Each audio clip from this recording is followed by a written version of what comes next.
Welcome to Extraordinary Women in Tech, an amazing group of female executives join hands to amplify women's voice in the tech sector. Be a speaker, add your voice, be inspired, inspire a new generation in becoming an extraordinary woman in tech. Join us in making history. Join us in giving a voice to women. Add your voice by subscribing to our channel.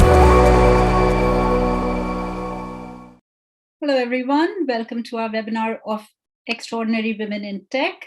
Today, we have three very talented and successful women who have had a great career trajectory and are here to share their learnings on how to grow and flourish in your careers. I'll introduce my panelists. Ladies, can you turn on your cameras now? Tina and Trudy? Lovely. Awesome. So we have with us Tina Stefan. Tina is currently the Senior Director for R&D at Arena Pharmaceuticals, and she started her career as a bench chemist making pharmaceutical drugs, but later she went on to achieve a degree in computer science and then went on to lead non-pharmaceutical companies as a CTO and a CIO. She also completed her MBA and she did an enterprise architecture certification and then a genomics and a genetics certification at Stanford, which was basically to complete one of her goals to go to Stanford University and to live near San Francisco. She's managed all of this while raising a family of six children. And she also tells us that she never intended to have children. So she's had a great trajectory, great career path, great life. And we're looking forward to hearing from you today, Tina. Thank you. Lovely. And our second panelist is Emily Hines. Emily is the Director for Enterprise Sales Retail at Matterport. She's very passionate about creating virtual worlds for retailers to bridge the gap between physical and digital sales. The majority of her career has been in business development and retail, but she's also made time to teach classes at the Art Institute of Hollywood. She's carved a niche for herself as a trusted advisor to her clients and colleagues. Welcome, Emily. Thank you. Excited to talk today. Awesome. And our third panelist is Trudy Tan Caswell. She's the Director for Program and Product Management at Tableau Software. She's led large product and engineering teams at Salesforce and other companies. She's taken great risks in her career.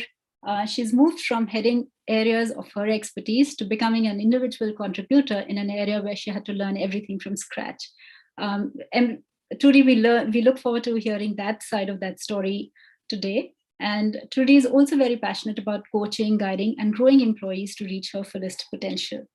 So welcome, ladies. Thank you so much for your time to be with us today. And with your great career path and your great trajectory that you've all had, I wanted to dive straight into the first question that we've had, which is, how have you grown from being an executor to an executive? And how did you grow in your career after you plateaued at a senior management level or at a senior leadership level? How did you, keep growing? So, Tina, would you like to take that first? Sure. Well, I don't think I ever plateaued. I have just kept learning. I think my main focus in all of my career has been to continue learning from taking additional classes, additional degrees, certifications. It's been a way that has kept me from really doing that kind of plateau that folks get. And I've always kept my eyes open to opportunities. I've worked at a number of companies, always looking at, what's the next thing that I can do? Where's my next stepping stone? What else do I want to do in my career? And most of it has been focused on what else do I want to learn? When I moved from being a chemist to a computer scientist, had a great mentor that helped me move to that step. And each step that I took to a new company was, a little scary. It's always a little scary to take a step up, to take a bigger position, to take on more responsibility. But by doing so, it gives us this capability of realizing we can do so much more than we thought. So my career is going to continue to grow. I took this position at Arena for the same reason. It allowed me to pretty much leverage everything I've learned in the past 35 years and bring it to bear and see how well does that do. And to me, it's just fun at this point. So, my encouragement to women and men is just to keep learning in your career and strive to do things that you're really interested in learning, because that consistent learning throughout your career brings new opportunities. And I love the way Tina expresses about learning, because that's one of my deepest passions as well. Just to give you a little insight to my background, I have a very long expertise in quote to cash, and it was the primary experience I had for many 20 plus years. And when I was working at my current company, I was managing their quote to cash systems when we hit the 10 billion in revenue, and sharing with the team here that I was at the top of the mountain. God, this is the best thing ever. But I also, to the point of learning, is realize that I wasn't challenged every day. And when you wake up in the morning and you come into work, and while you can, and you know where everything gets done, how it gets done, and you're not excited about the role, it's really important to reflect upon that and think about what makes me want to do something different. And just sharing that thought, I took an IC role in engineering 2.5 years ago to go work on a product that is now public that's been released to the market, and went into engineering with no engineering background. I have a finance background, worked with the engineering teams. And while I was in that role, I took some JavaScript classes, some Python classes, not because I had to, because it had nothing to do, I'm not going to be an engineer, but because I really wanted to have some deeper understanding of how an engineering works. And I think to Tina's point, is learning is a passion, and then it's also keeping yourself motivated. And if you, in any way, shape, or form, ever feel like I'm not being challenged, and I know how to do everything in my sleep, that's something to think about. What's your next step that you need to go look at? That's valuable, because we do get comfortable, and when it's a smooth sailing, we're like, oh, that's all good. But so Emily, can you tell us what helped in your trajectory? Yeah, I'm certainly a risk taker. So finding a new challenge and trying to surround myself by products and people that really excite me and challenge me to learn more and grow. So whether that's joining a large $20 billion corporation, or a startup, or a company in growth mode transitioning, that's helped me shape my career, even though it's taken twists and turns. What's exciting about getting up in the morning, right? And then I'm in sales, so I really believe in being authentic, and I think authenticity and belief in the product and the solutions that you're crafting for your clients or your partners and customers, like that's what gets me excited in the morning, and wake up every day and then build those relationships because we were in it together and it was a win-win. So I would say, just in sales, like it's not about closing the deal for me. It's about like, what is the end result, and then the relationship with the client. Yeah, and I've been reading up about you, Emily, and I think a lot of your colleagues feel the same way, and your clients also, about how much time and energy you invest into not just short-term growth and short-term goals, but into cultivating long-term relationships. But what I'm hearing from all three of you, you've taken risks, you've been open to learning, but have there been moments where you've doubted yourself, and what has come to your rescue? What has helped you still plow through? Trudy, do you want to take that one? Sure. I'd love to share an experience that I had, and this actually helped shape to me where I'm at. And I don't share this story very often. I was at a company a while back. I was there for 8 years, and I went on my second maternity. 6 weeks and 1 day when my maternity leave was done, I thought I was going to come back to the job that I had left from, and still trying to get my daughter, night feedings, the whole bit, and things that mothers do. And I lost my job. And as a parent, when you have a newborn, you are very protective of how am I going to make sure that everything's going to be okay, because you're still trying to get the decent night's sleep that you're trying to get through.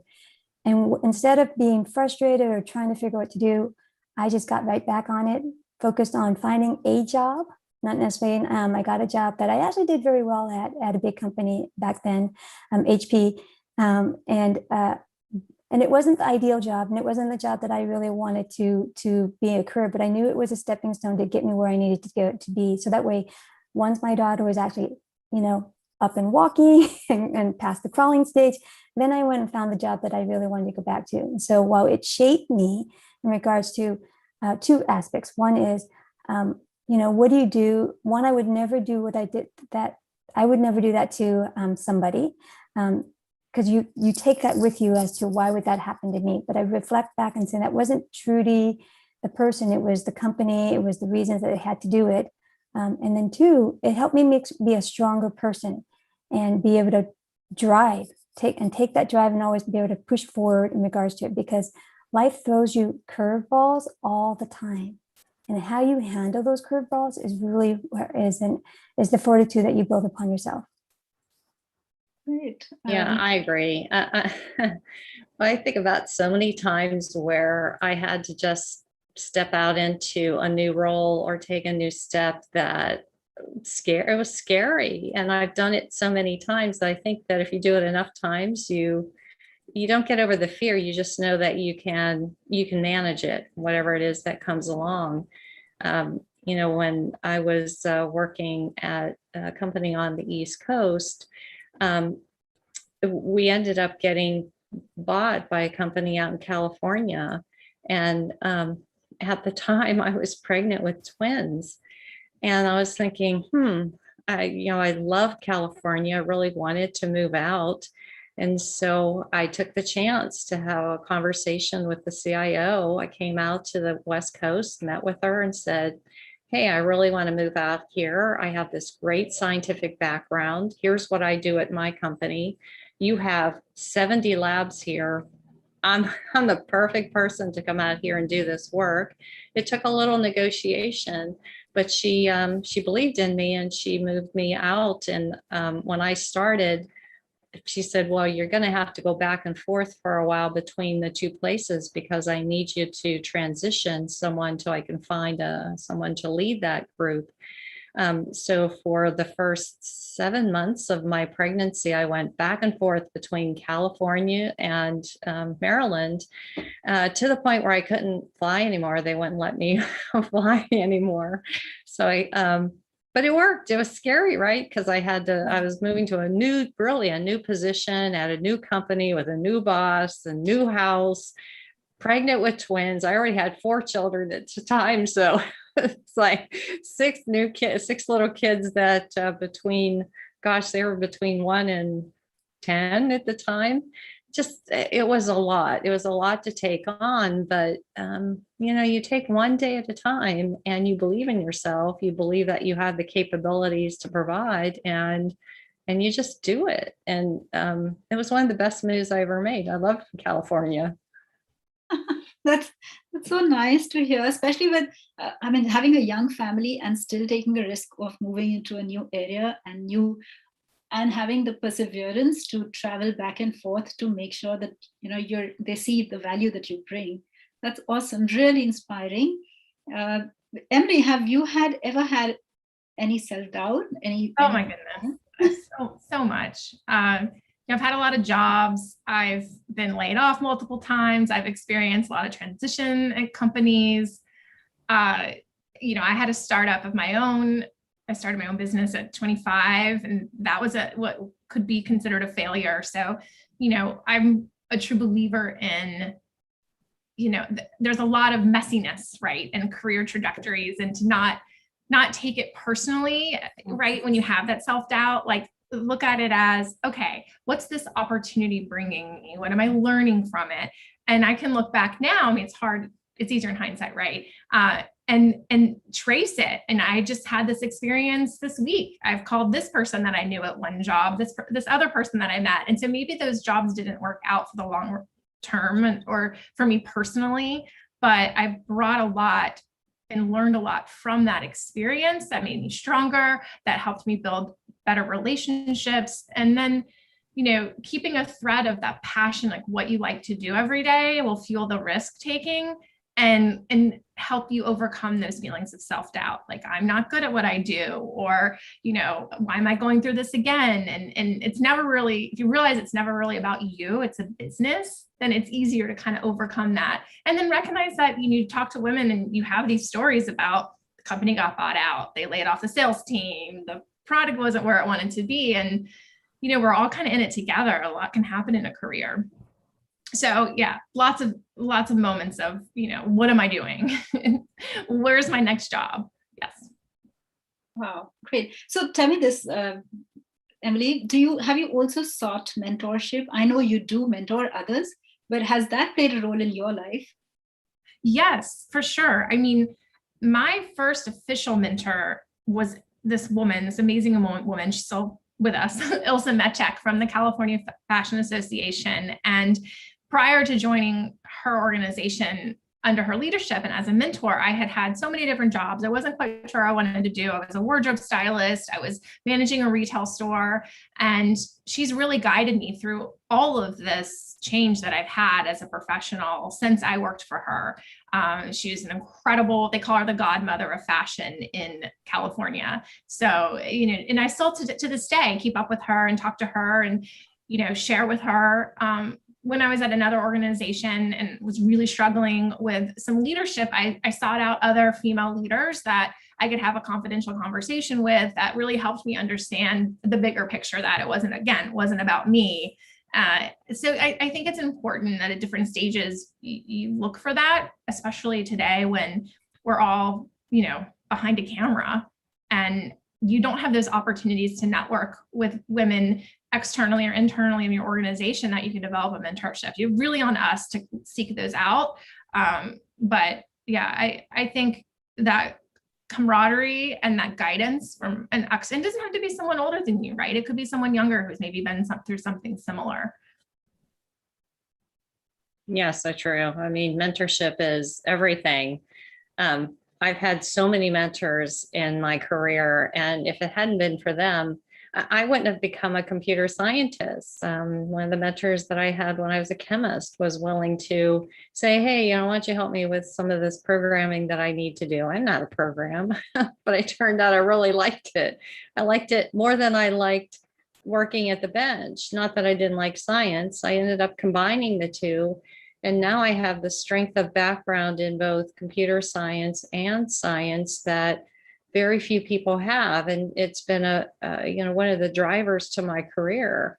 But I continue to have mentors all throughout. I think that you should have more than one. I think you should have a few. I think you should have personal mentors that help you with, if you want to be a businesswoman, you want to move up in the ranks, sometimes your style, to Emily's point, if you have, great style and, you have the background, some of us don't, I'd be ready to wear jeans and, a t-shirt, and that's probably not okay if you want to move up the ranks. So you need mentors that can help you in many different ways, to help you in how you present yourself to executives, how you speak to executives, how do you form 2-minute pitches. And I've learned so much from other people, engaging and building those relationships to your point, Emily, is so important. Relationships are everything in the world. It's how you move up in business. And in fact, in San Diego, if you don't know someone, it's really hard to get into a company because people hire who they know and who has, maybe they know someone who knows someone. It's one of the easiest ways to get a job in San Diego, but if you don't, it's tough to get in. So relationships are everything. Trudy, I know you had mentioned to me in one of our earlier conversations how you had mentors and how you sought them. Would you be able to throw some light on that? Yeah, absolutely. So there's a concept of having your own personal board of directors. And I really, when I first heard that concept, I thought, oh, that's kind of catchy, but I didn't realize how important it is. So I have different types of, and I don't want to call them mentors. I would call them coaches. I actually have an external executive coach that I pay out of pocket for as well, who actually works me through on things that I struggle with, whether it's communication, something that I want. I also have internal executives that I reach out to. As a matter of fact, yesterday, I just actually had a one-on-one with one of the SVPs who is running a revenue cloud at our company. And part of that is just making sure you're always connected and reaching out and asking them, how did they get to where they're at? What learnings can you have from them? So then you can seek and be able to aspire to that. I also have male engineering mentors, and my VPs that I supported when I was in engineering, I proactively reached them out, had either weekly calls with them or quarterly sync ups with them to understand their strategy and how they're running an engineering organization, how I can help influence it, and how I can actually learn from them, even though I have no personal desire to be an engineer, but I wanted to be able to be of value to them in their organization. So I think mentorship is a broad word. So there's ways to get that from many different people. And I'm now in my new organization, I'm learning from so many people in my group right now. I'm getting mentored by the teams that I'm supporting as they teach me the new business that I'm in. Yeah. So ladies, from your experience, since all of you mentor and make yourself available to mentor, who are the kind of people who actually strike a chord with you? Like, from our audience, if there's somebody who wants to go seek a mentor, we've understood the importance, but what is it that somebody at your position, at your level, who's super busy and time is precious, what would you seek in a seeker to, spend your time with her or him? I would love that. I love the fact that they are willing to ask. And there's many people who come up who are afraid. Oh, I don't want to intrude and impose upon their time. I know how super busy. And I think to myself, and Emily, you're in the sales, you never know unless you ask. What can they say? Say no, right? I mean, and you'd be happily surprised that oftentimes when you reach out to executives, somebody that you have never worked with, but you just, you watch from afar, how they like to talk about themselves, one thing, and then two, how they are willing to openly share their knowledge. And they are happy to actually help a seeking hand if you just reach out and ask. And so that's this pleasant surprise that people don't realize, that they're too afraid when they could just take that first step and get through the door. Yeah, I would say if someone made an appropriate ask and reached out and told me why they wanted to talk to me and asked for my time, like, I absolutely would say yes. It's that most people don't do that, right? And we have this incredible channel today in LinkedIn where you can really find people who are doing something that you want to do and reach out. And, it's a social media that I don't know that everyone, of a younger generation perhaps leverages to the fullest, but it's such a great tool. And especially today when we can't network in these events that I used to do, right? And we all used to go to. So I think leaning on the digital tools is the only way to be able to find mentors and mentees, put them together. Nice. Tina, I know you have, is there any story that you have in particular where you've reached out to somebody absolutely unknown and been surprised by their willingness, or have been reached out by somebody you wouldn't have thought would? Oh, yeah. I was working at a company called Life Technologies, and we had a mentorship program there where people were matched to different mentors, but you could also select one. And I ended up selecting the CEO and just asked if he would be willing to mentor me for 6 months. And he said, sure. I learned an enormous amount from him because he was such a great leader. He's well known and very humble. And he was willing to share with me some of the failings that he had as a leader. And if there's anything that's impactful is if you have a mentor that who's willing to say, hey, I screwed up too. And here's how I did it. And here's how I had to walk out of there. Here's what I needed to do when that happened. You learn from that, right? And you learn to appreciate that, look, we're all people. Things happen. To Emily's point, we've all been laid off before. We've all lost jobs. We've all had to, scramble for a while. That's the business world today. But you can't lose confidence in that. You have to realize that everybody goes through that. So having mentors that can share with you when they failed, or when they thought they failed, or when they felt like they had no confidence, that they had completely lost their sense of value. Hey, we've all been there, and being able to hear that from someone and how they step back out of it is really helpful, in my opinion. It's such a great point you bring, because I did have a question around leaders, not just mentors, but leaders. Should they show their vulnerability, or are leaders supposed to be the ones that are, in control, or they have to show that they're in control, they have things in order, they know what they're doing? Because a lot of times we do look up to leaders in that capacity. So what's your take between how much, or if at all, vulnerability as a leader should be shown? Oh gosh, yeah. I mean, I think it's important to be authentic. Now, I think as leaders, we have to be the one to say, okay, here's the problem. Here's how we're going to resolve it. So we are responsible to take hold of issues and resolve them for our teams, to figure it out. That's what we're there for. It's what we're paid for as leaders. But at the same time, that doesn't mean that you have to know all the answers. I think this is where we draw a lot from our teams, a lot from other people. That's why we build these relationships, and people love to help, right? When they see, oh my gosh, we got this problem. Okay, let's sit down and brainstorm. How are we going to resolve this? I don't think there's any shame in saying I don't know something. And I had people who worked for me who were way more skilled at the things that they did. In fact, many of them, I pushed their pay above mine because they were worth every penny. And I made sure they understood that. So I think being authentic, being real, knowing who you are, what you bring to the table, and knowing what the rest of the team brings to the table is really important.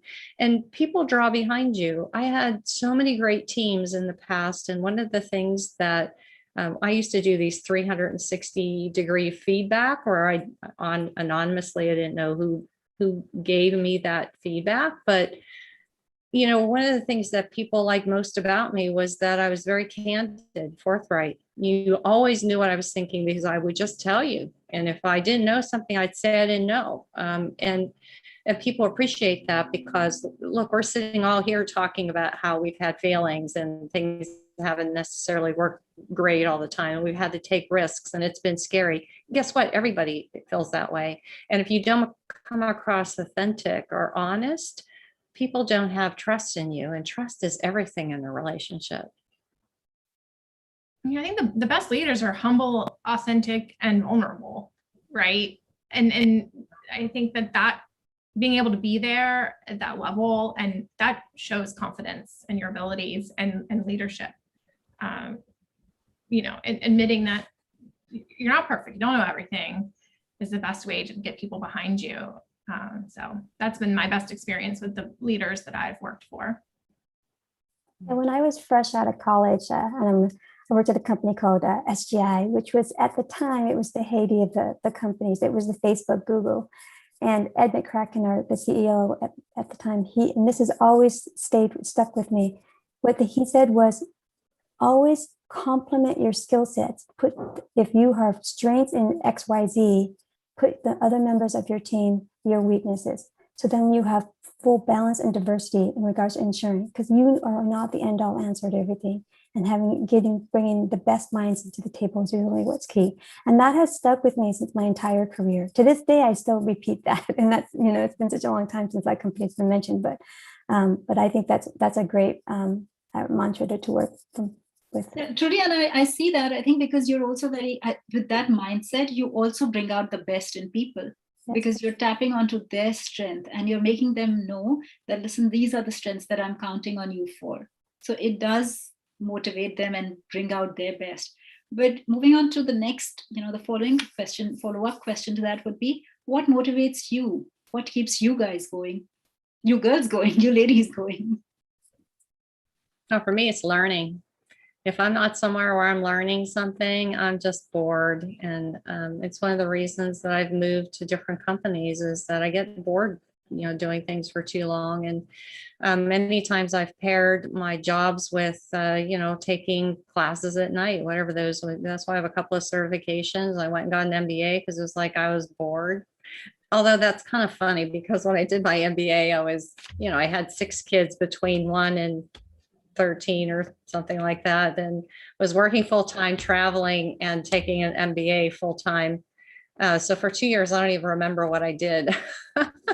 But it's just the point that for me, I have to be extremely busy. My mind has to be stimulated, and I have to know that the work that I'm doing really provides value, and that I'm doing my utmost. I tend to be one of these OCD type A personalities that just has got to get all this stuff done, or I'm not happy.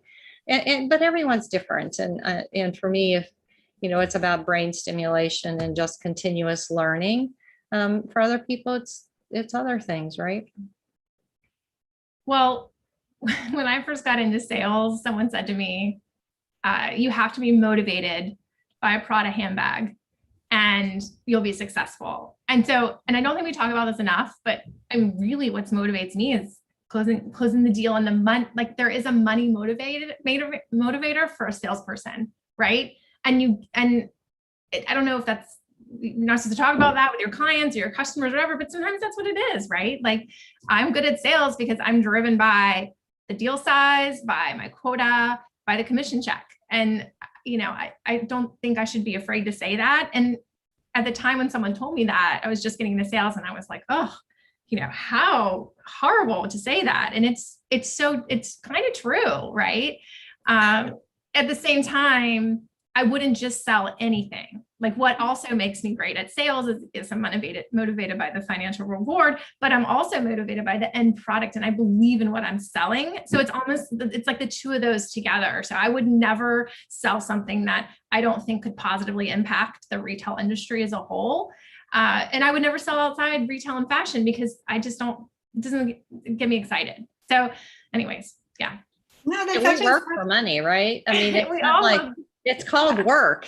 We work for a benefit or a reward. There's no shame in saying that's exciting. Listen, my Prada pumps that I bought with my commission check from Prada, like, nice. I will always be so proud of those. I paid price for them at Nordstrom. I remember the day that I spent $600 on shoes. I love it. Wow. You know what? Like, I wouldn't do that today. Shoes. That's a great story. I still have those shoes. Yeah. And it was great. So yeah. I like that. So basically you set a goal for yourself outside of the work goal, where you say, if I meet this goal, I'm going to go ahead and buy that, which is so true. So it's very nice. And especially the way you put it, getting a commission check from Prada. Yeah. That's a full circle. It's the truth. Yeah. So, today everything's a little bit different, but I think once you get to a certain level in your career of sales, you kind of start transitioning into how can I help others achieve those goals. So I think that's sort of where I am right now, right? I've, done the quota, I've had my own relationships with customers, and now I think I'm naturally transitioning into like identifying people within the organization that I think would be good sellers or who are at a lower rung and want to move up, because it's really fun to share your experience and help them get to the next level and get their big commission check. Yeah, that's such wisdom. And I think that's what leaders have, or they develop over time. So that's beautiful. And Trudy, what keeps you going? What keeps you motivated? No, I have to say both of those. Learning is a key component of it, because as you can see, my career changed from doing quote to cash to engineering over to marketing. And that's one of the many drivers. Before I had kids, I wanted to be CIO. I was type A driven, and having two young kids kind of, I wouldn't say teetered me off, but it gave me different perspectives. And now my perspective is all about not only learning, but also having connected relationships, because that was one of the things that having my external coach working with me on is that I wasn't getting satisfaction in the drive of the day of the job. What I was really getting satisfaction was the relationship I was building and remembering and having conversations with people that I work with every day. And when I left engineering, there was a 70-person team that actually wished me well, and it was awesome, and so that I got actually a lot more, I would say, benefit from driving up the career path. And so I think I'm having more balance in my life too, as well as being able to have choices. And I think that's really key, is not only learning, but also being able to choose the job that you want and or be able to figure out what's missing in your life. And I think I'm at that point right now, is figuring that out. Well, I like the idea of service, right? I think we don't, as a society, think about that as much. And we do drive early in our careers, are motivated by wanting to just move up the ladder. But I think it's really important from being a starter at a company to someone who's been around for 35 years like myself, is that we should be looking at the opportunity and working for companies of service. It's not just service to the company, but it's service to other people and to mentoring other people. I don't care whether they're men or women, but helping them to see what their value is to the organization. Because at the end of the day, we are all important and we can't do it alone. Not one of us singly is going to make anything super successful, not as successful as it is when you bring all your team up with you, you bring your peers up with you.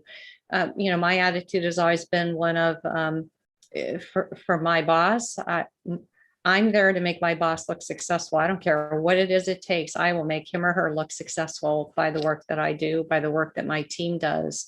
I think having that kind of attitude brings satisfaction, because if all you do is drive to climb up the ladder and get something for yourself, to grab that brass ring, you'll find you'll get there, grab the brass ring, and you will not be as happy. Why? Because you've lost the relationships. You haven't been focused on what's really important, and you won't be as satisfied as you are if you focus on what can you do to give back.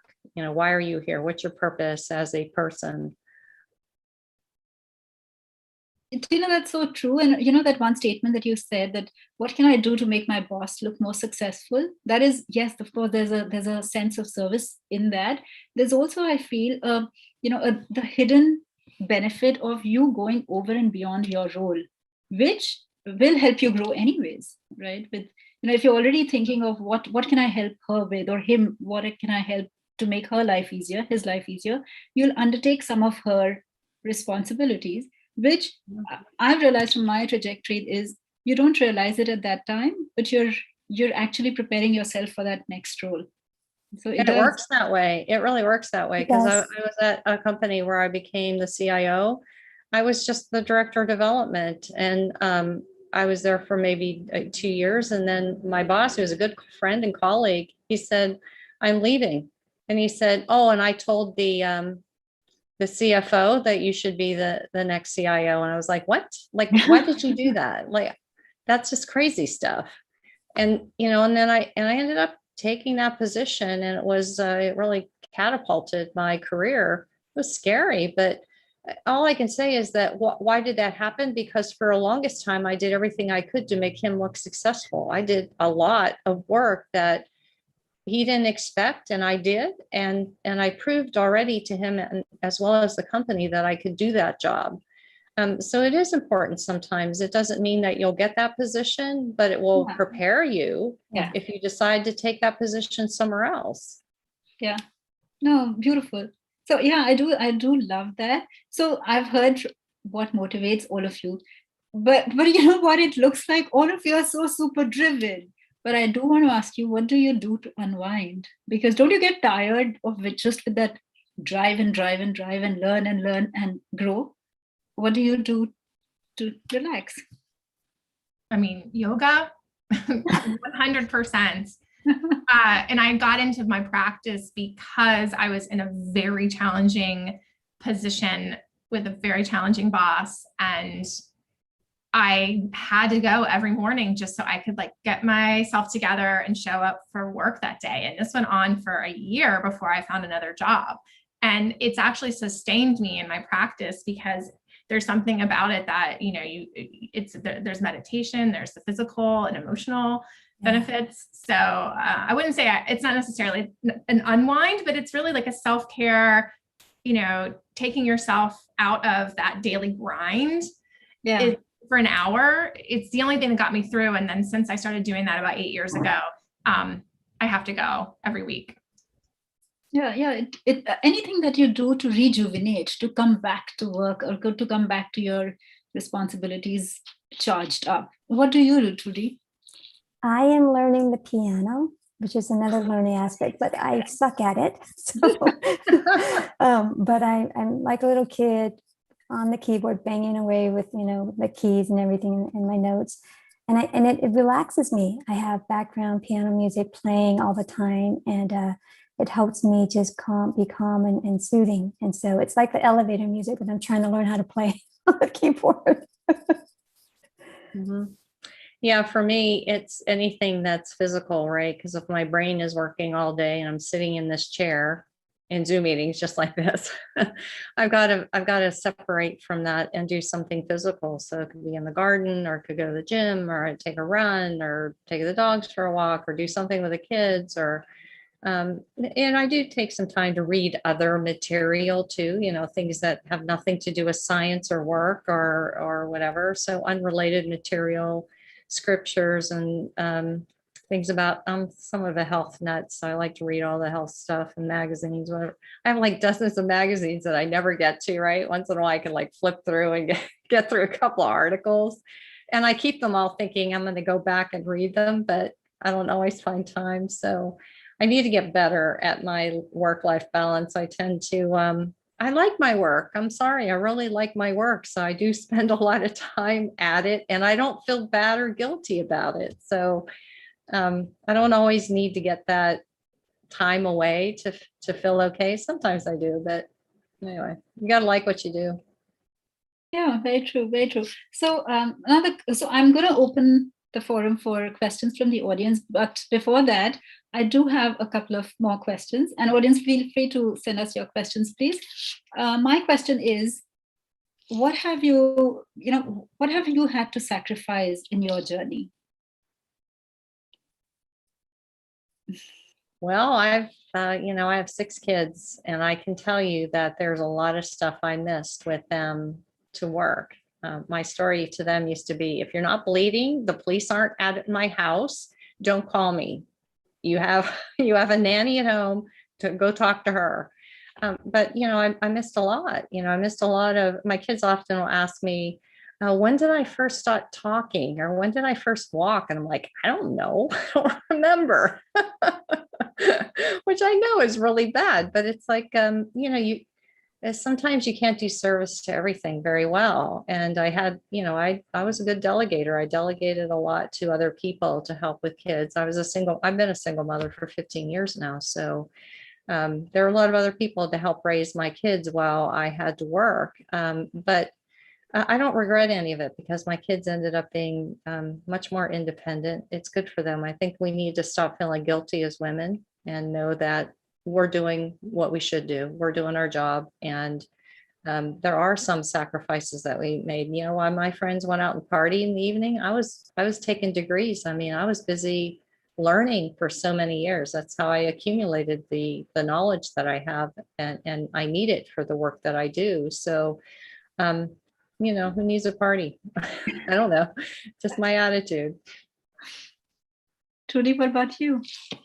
I would have to say there was a conscious choices that I made to spend more time with my family. So I've been at Salesforce for 5.5 years. When I first started the role, I lived in South San Jose, and the company's in San Francisco. That's an hour of 50. It's 55 miles just distance wise, and then you add traffic on there. So it was a 2.5 to 3 to 4 hour commute, depending on traffic, one day. And I would come into the office 4 days a week. And that's when my children were really young. And there was conscious decision to do that during that time. And there was friction from my young kids. I would come home and I missed dinner. We wouldn't say grace at night. Tina's thing, I missed a lot of things with the young children. And so I made the conscious decision to not do that anymore. And that was part of the shift in my life, was, what am I prioritizing? Am I prioritizing my career, or am I prioritizing my children, who I don't see anymore? So I ended up moving them to closer to work. We live in a great family now in an area, and I see my kids every day, more than I would want to with the whole pandemic. But I made that conscious decision. And when I did that, it wasn't focused on going up the career ladder. I wasn't focused on, hey, I'm going to go my career. And I'm not saying it plateaued. It was a conscious decision to stay where I was at, so that way I can stay shifting my balance on what I had in my life. And so I think that's really important for women. more so than men is be okay with the fact that you're not climbing that ladder and it's not going straight up. It's okay if it goes zigzag a little bit. That's absolutely okay. And we should be proud of that. We should never look at it like it's something wrong in any way, shape, or form. Yeah, that's true. Yeah, so my thought is, I mean, what I'm hearing from you guys is you can't be doing everything at the same time in life, right? Like everything may have a time for it. And you can choose which time you'd like to spend on your career and which time you'd like to spend on family. Those are the two things that I'm hearing. But anything. Emily, what do you feel you've had to sacrifice? I mean, I'm single and no children. So I would guess you would say my personal life, I lived in a studio apartment in New York and I traveled 100,000 miles a year. Like there was just not the time to pursue things in my personal life. So I would say that's probably took a backseat to really finding a career that I loved and being available to take on these risky roles at a startup or taking on a management role. So, yeah. But, we all have a different journey and we need to normalize that these things happen at different times in our life and in different ways. Yeah. Yeah. But is there anything, and this is one of the questions from the audience, is there anything that you regretted? I mean, later on you come to terms with it and you feel like, that one I really regret. This one, that was the call of the hour. I did it. And I would probably need to do it again if I had to do it again. But any regrets? Gosh, I can write a book. Same. Yeah. I was supposed to be a doctor. I clearly missed that one, right? And I got married when I was 19, which was, crazy. So, but when I look back, because if I hadn't taken those steps, I often told my kids, they'll often say to me, Mom, if you were a doctor, if you had been a doctor, you'd be like rich. I said, well, maybe. I said, I wouldn't have any kids. That's the problem because I wouldn't have time. I would have been a really OCD doctor and I wouldn't have had time for kids. And I said, it's actually better that this happened this way because I have these 6 wonderful kids that I absolutely adore. They're between 16 and 28 now, one who will maybe start a family next year. You can look back with regret, or you can simply look back and say, this was my life and this is where I'm at now. And you make your choices looking ahead. You don't look back. There's nothing you can do to change those. And if you look back and become bitter about them, where does that get you? I tend to be a very optimistic, positive person. I have many, many blessings and I'm absolutely blessed that I have kids and I'm glad I'm not a doctor because that's like way too much work. Yeah, no, I see that like that's probably that mindset comes out of positivity where you're, some things have not gone your way, but you see the better side of it. So sure. Emily, anything that you regret, like that you want to undo or would have done? So, and I mentioned my mentor, Ilsa, again, who I asked her one time when I was just feeling really down about the way a decision I made went. And she said, oh, much like what Tina said, I could write a book, right? Like everyone has regrets. And then normalizing that to me it was someone who I looked up to, was a mentor and very successful in her career, both professionally and personally. But yeah, there's a couple of different pivots in my life. One was when I had my own business. And then another was when I left a very successful job to pivot into more of a technology role that it was very hard, right? Because when you're at the pinnacle and then you move, it was hard. It was really hard. And I regretted that decision for a very long time. Looking back on it now, it makes sense. All this whole journey that I took landed me where I am today. I'm very happy today. I'm really excited about what we're doing at Matterport. But I think just acknowledging that life comes with regrets and it's messy and you're not going to have a straight path to the life that you think you should have or want it, but you'll get there if you stay focused on yourself, what truly makes you happy, not selfishly, but just and surround yourself with people and a job that you love. So, wow. Yeah. So basically the lesson that I'm learning here is what you may regret today may not necessarily be a regret 2 years down the line. It could normalize. Yeah, and I think you have to enjoy the journey, because I think I watch my kids as they grow up. They're always thinking the next step. Like when I learn how to drive, I'm gonna be so excited. When I get a job, I'm gonna be so excited. When I start college, I'm gonna be so excited. Now I got adult kids that are saying, I wish I could be a kid again, because this is a lot of work being an adult. And I'm like, yeah. So, I think we need to really enjoy the journey. And I too, like many young people, didn't enjoy the journey because I was always looking ahead. But now I'm just enjoying the journey. Whatever comes, comes. Whatever next step comes. I don't know what next year will be. I don't even think about next year. It doesn't mean I don't plan. I do. I'm a great planner. I have everything kind of mapped out what I'm going to do for the next month or two or three. But the reality is I can only plan so far, and I don't know what life's going to bring. Life's brought all kinds of strange changes, and I've had to adapt to those, just like with this whole COVID thing, right? We had to adapt, and it's good. I look back and I look at the positive, and I enjoyed the journey along the way. I love this COVID thing. I have my 6 kids within 5 miles of me, 5 of them living at home, and I got to spend more time with my kids than I have in many years. And I just told you about how much time I lost with my kids, and this was a great year for me. So I think we need to focus on what do we have, not what we don't have, where we're at now, not where we expect to be. Yeah. It's just advice. That's so beautiful. That's very beautiful. So, ladies, I have another very interesting question from the audience, which is, have you ever been in a situation where you realized and you know for sure that you're undercompensated compared to another colleague? This audience has a male colleague that she's comparing herself to, but have you ever been in such a situation, and how have you approached that conversation with your manager?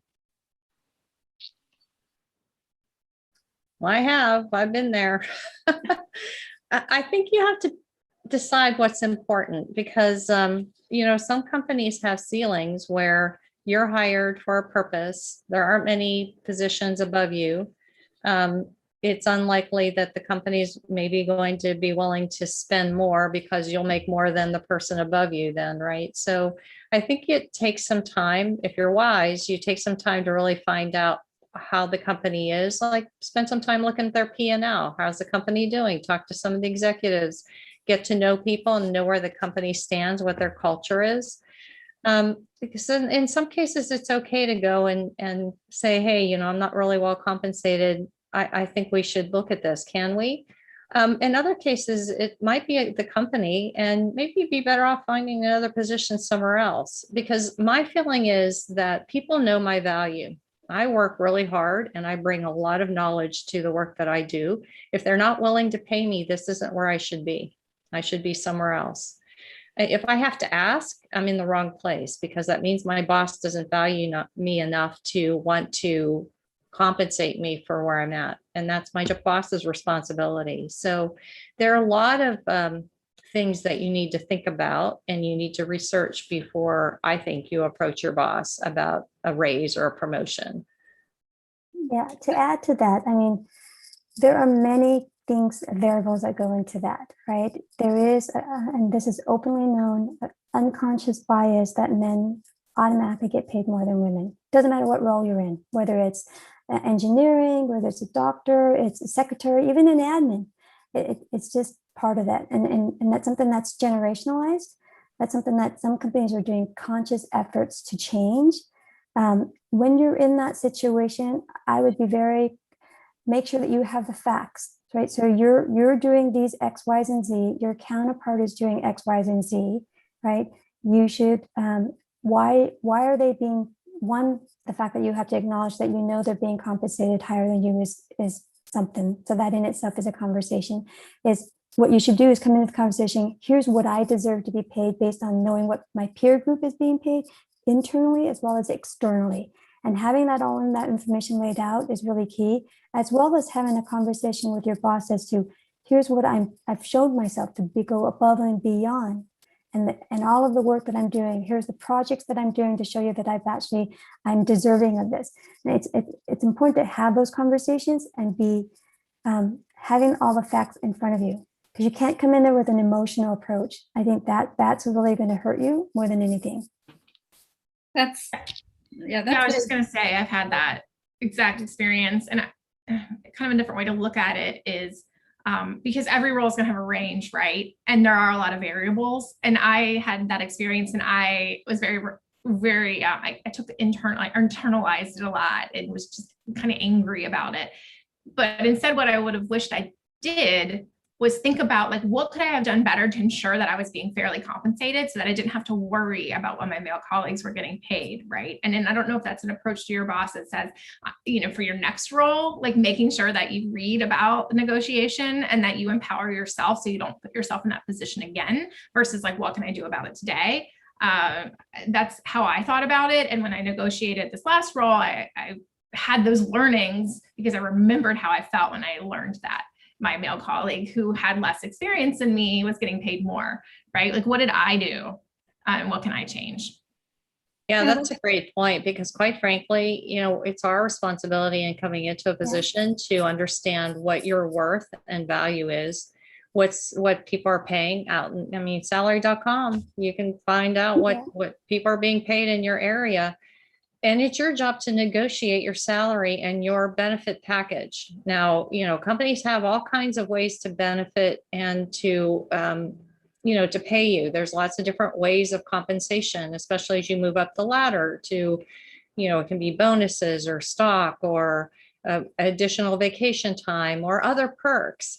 You have to understand, what are you asking for?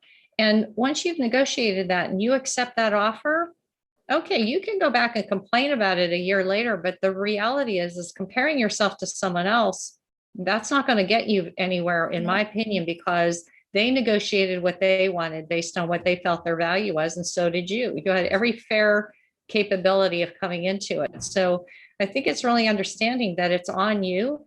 And like I said, if you feel that you're not being valued as a person, you've been there a couple of years, you're seeing other people being promoted around you, but you're not being recognized, maybe it's not the right place for you. Maybe you need to find the next place, the next position. Because companies are generally very reluctant. I've had people come to me for promotions, and I've tried to do everything I can for my staff, but I know as a manager, sometimes I'm limited as to what I'm allowed to increase people's pay by. There are standards that HR often sets at companies. And I know that if they're not happy, just giving them money isn't necessarily going to make them happy. There's more to it than that. And if your boss cares enough, they're going to find out what's more to it than that. Like, what's going on here? It's not just about money. Do you not feel valued? Are you not doing the work that you think you should do? Do you think you should be doing other work? Do you think you should have a different kind of title or position? There are lots of ways that managers can work with you to help you feel more satisfied.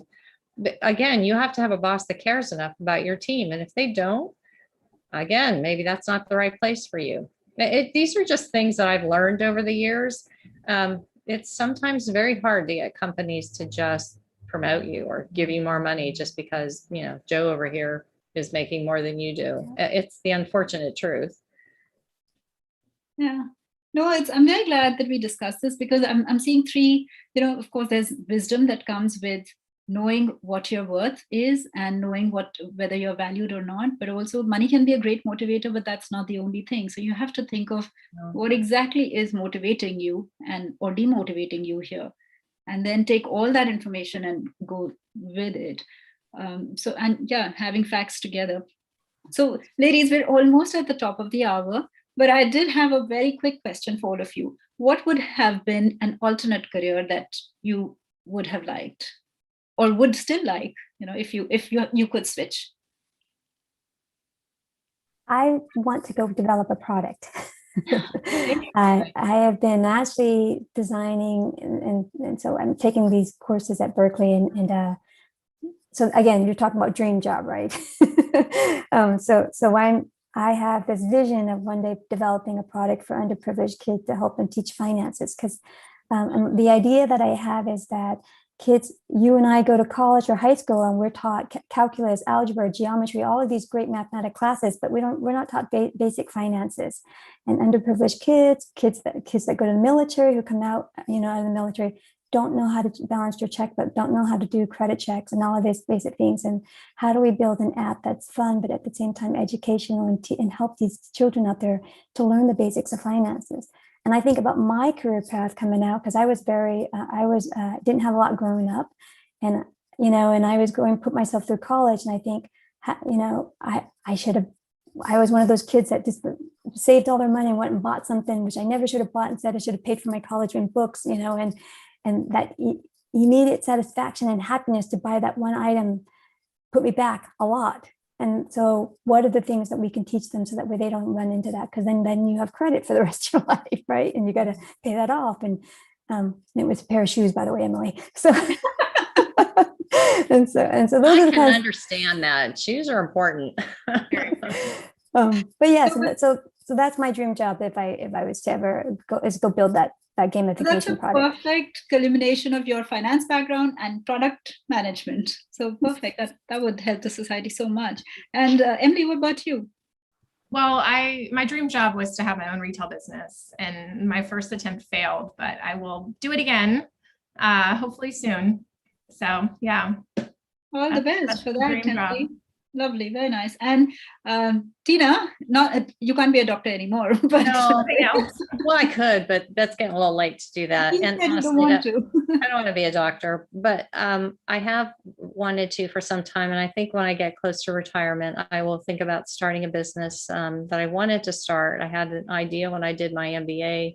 It was well received at that time from people around me, and it's a business to support diabetics and the obese with a very holistic program, including behavioral therapists. It's not just about nutrition. It's not just about, meds and doctor care. Of course, all that would be part of it, but it's really the psychology behind how and support and family support.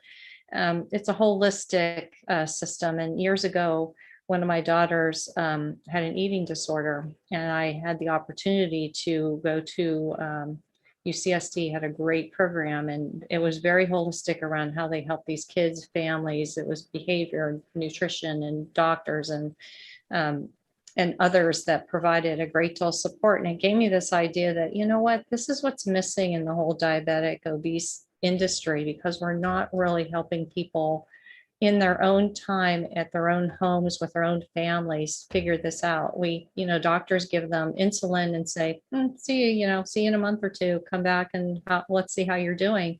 And there are diabetics who are taking insulin but have a very imbalance of their sugar every day, and it causes this destroying their organs inside. So to me, this is something that I've always wanted to do from a healthcare perspective, because I think it's a need that's just not being met, and I feel very strongly about it.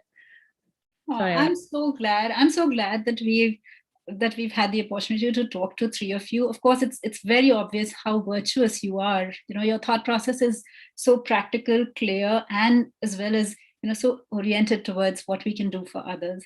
So we really appreciate your time and your wisdom here on this forum, all of you, Tina, Trudy, and Emily. And we've slightly exceeded the time, but I think the conversation was so worth it. So thank you so much. And Emily, all the best for your next business. And Tina, Trudy, thank you, and wishing you the best in your journeys. Thank you so much. Thank very you. Appreciative of joining. All right. Thank you. Bye-bye.